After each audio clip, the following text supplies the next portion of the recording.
But I am really excited, as I always am, Greg, to ask you to share your first idea, your first spark here. So if I push your screen up. Yeah, let's do it.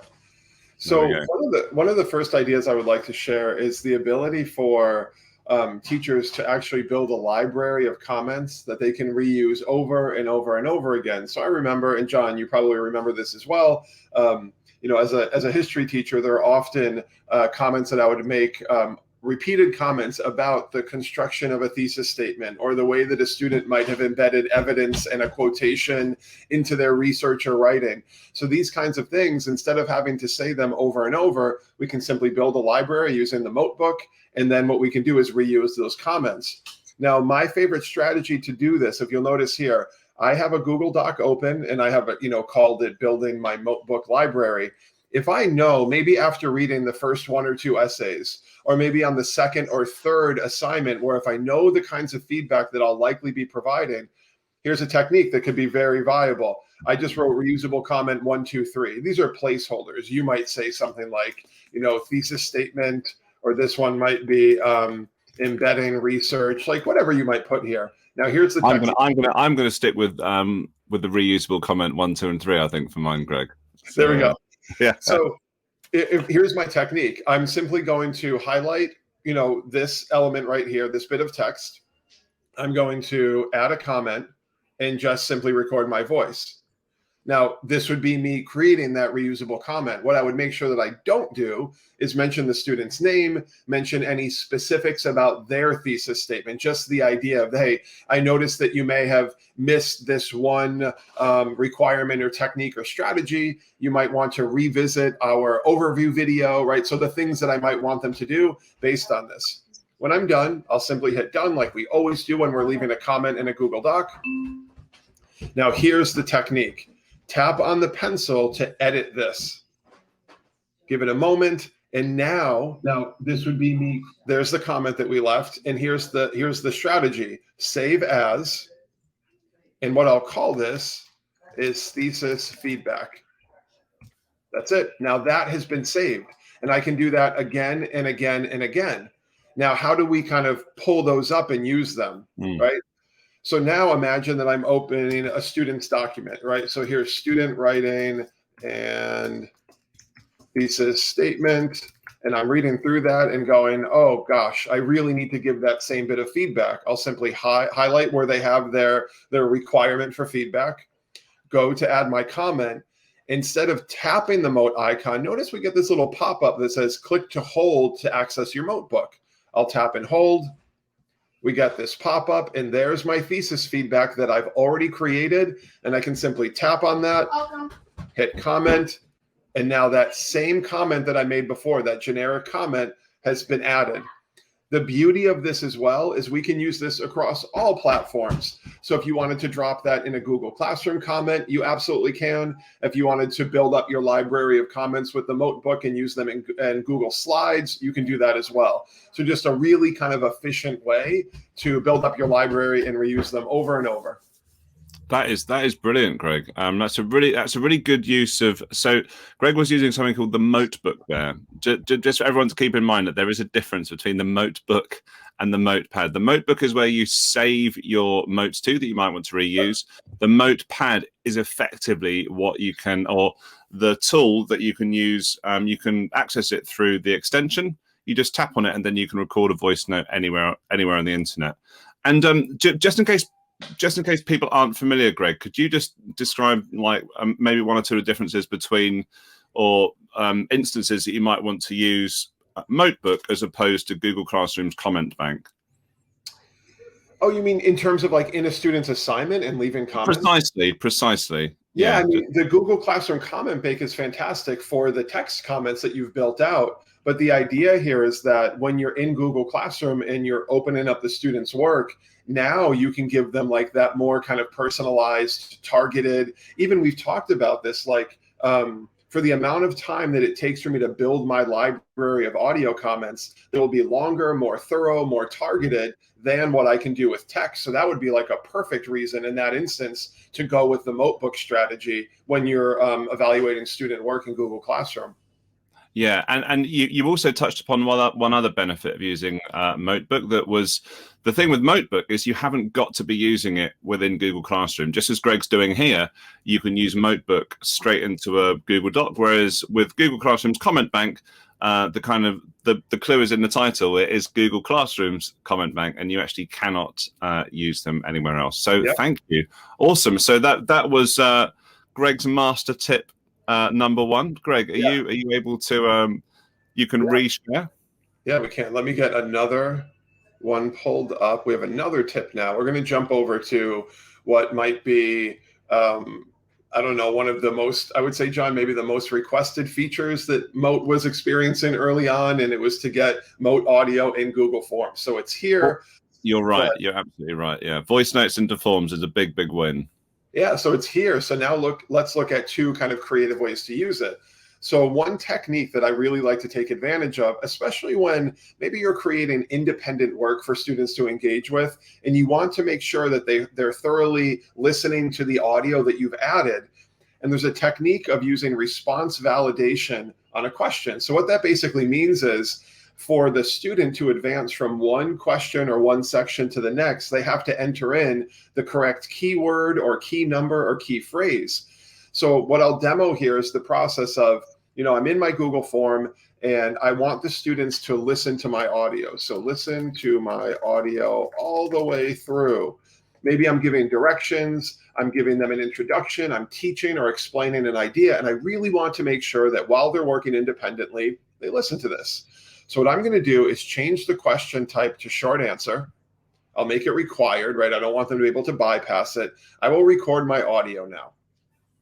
So here's an instance of a teacher providing, like I said, instruction, directions, overview, clarification, whatever it is that they really need the students to listen to this all the way through. Maybe they're in a station activity in class, maybe they're at home working independently. And at some point during the audio, maybe at the end, maybe embedded in the middle, I'll say, so at this point when you're listening, don't forget that the key word is zebra. You'll need that in a moment. And then I can keep talking, or that might be the end of my statement. I always use zebra as my keyword for some reason. So now that I'm done, right, I will hit done. My audio will add. Now, what I'm going to do next is add a section break over here in the corner. And the reason why I'm adding the section break is students will not be able to get here unless they answer the keyword of zebra. Now let's add that requirement in. I'll go back to this question, tap on the triple dots, that little ellipses, the overflow menu, and turn on response validation.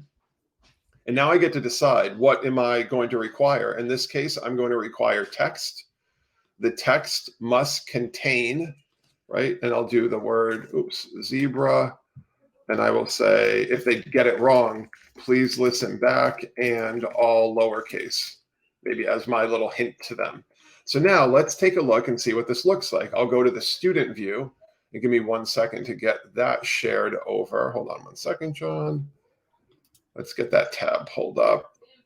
No problem. And that's really nice there to just share with people the different things that you can do in terms of response validation that sits within Google Forms. That's what I would classify as a ninja tip, Greg. So hold on. I need to get the correct. I'm just going to share my whole window.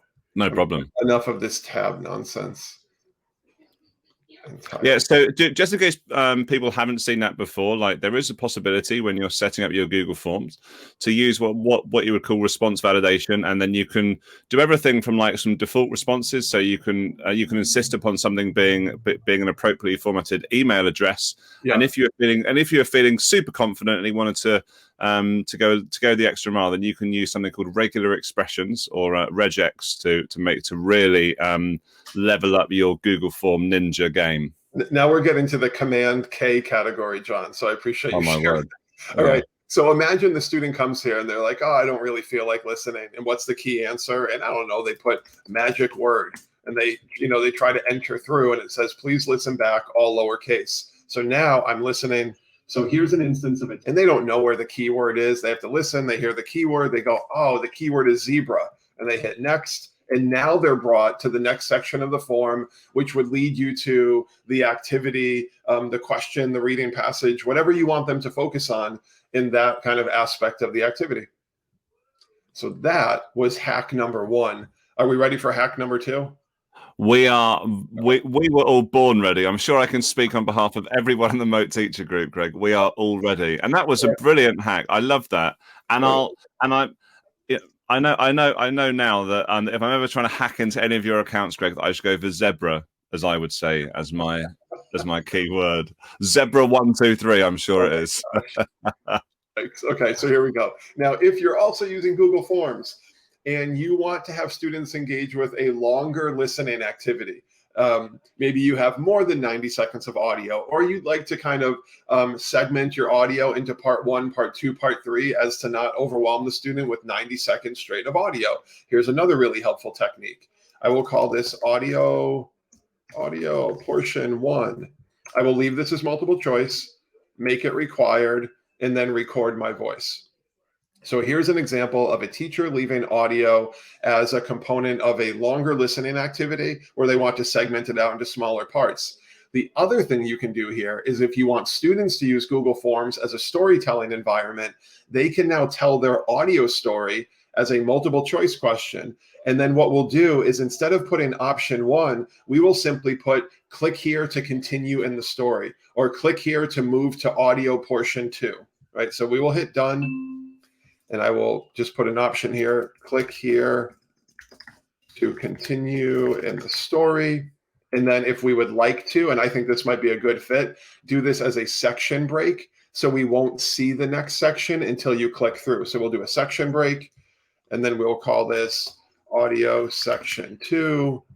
Let's add in, again, another multiple choice question, audio part 2, and I can record my voice here again. And we can essentially do the same thing, where on audio question 2, let's keep that as multiple choice, we can now record, and here's part 2 of my story. Done. And we will say, again, click to continue. Continue. All right, so now with that, let's take a look.